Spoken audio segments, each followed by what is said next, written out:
Hi friends, அஸ்ஸலாமு அலைக்கும். Welcome to Safa's cooking. நம்ம இன்றைக்கி ஒரு ஸ்பைசியான ஃபிஷ் பிக்கிள் பார்க்க போகிறோம். ஃபஸ்ட்டு ஒரு கடாய் எடுத்து அதில் எண்ணெயை ஊற்றுங்க. நம்ம மேரினேட் பண்ணி வச்சுருந்த ஃபிஷ் அதில் ஆட் பண்ண போகிறோம்.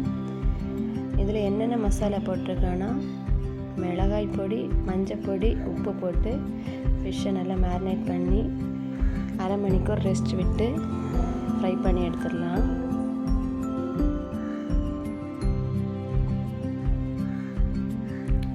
இது நல்லா டீப் ஃப்ரை ஆகட்டும். ஒரு 2 கொத்து கருவேப்பிலை அதில் போட்டு மிக்ஸ் பண்ணுங்கள். 1 ஸ்பூன் கடுகு, 1 ஸ்பூன் வெந்தயம் லைட்டாக ரோஸ்ட் பண்ணிவிட்டு அதை பொடி பண்ணி வச்சுக்கலாம்.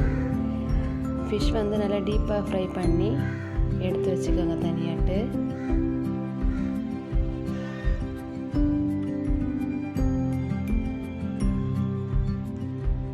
ஃபிஷ் ஃப்ரை பண்ணப்போ அதில் கருவேப்பிலை போடும்போது அந்த ஃப்ளேவர் நல்லா இருக்கும்.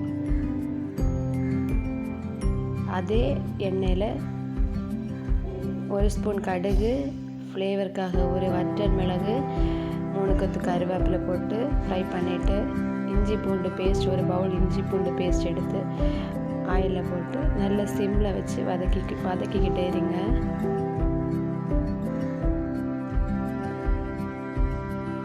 அந்த ராஸ்மெல்லாம் மாறி இஞ்சி பூண்டு வாசம் மாறின பிறகு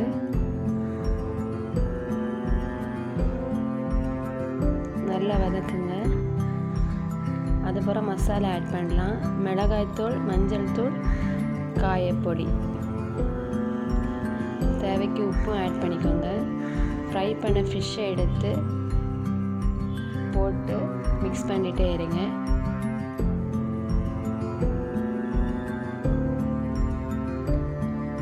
நல்லா போட்டு மிக்ஸ் பண்ணிடாதீங்க, மீன் பொடிஞ்சிரும். லைட்டாக மிக்ஸ் பண்ணிக்கோங்க. சிம்மில் வச்சு தான் எல்லாமே பண்ணணும். அடுத்த ஒரு பவுல் புளி தண்ணி ஆட் பண்ணிக்கோங்க.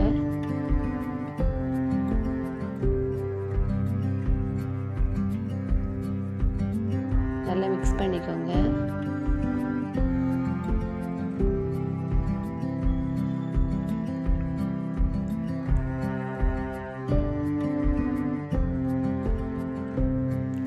இதில் உப்பு, காரம் எல்லாம் கரெக்டாக இருக்கணும்னு செக் பண்ணிக்கோங்க. நம்ம கடுகு, வெந்தயம் பிடிச்சி வச்சுருந்தோம்ல, அந்த பொடியில் 1 ஸ்பூன் பொடி போட்டுக்கோங்க. லைட்டாக மிக்ஸ் பண்ணிக்கோங்க. பின்ன அதை ஒரு பவுலில் மாற்றி